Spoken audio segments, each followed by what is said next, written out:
Here's how to check why most of your Pi network coins are locked and when they'll become available for trading. If you've noticed that only a small portion of your Pi balance is available, it's because of the lockup mechanism. One of the conditions for transferring Pi to the mainnet was setting up a lockup period. Most of us opted for a longer lockup to get a higher mining rate. Let's check when your locked balance will become tradable. First, open the Pi browser app and then go to Pi Wallet.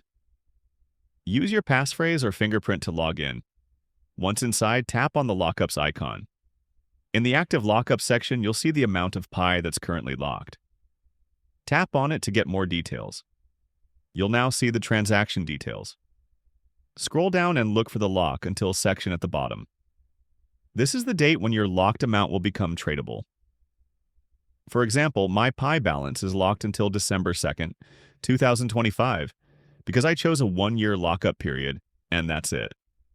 Now you know when you're locked, Pi will become available for trading. Let's keep following the updates on Pi coins price together. If you find any useful info, share it in the comments, so we can help more people in the community subscribe to our channel for more Pi network updates.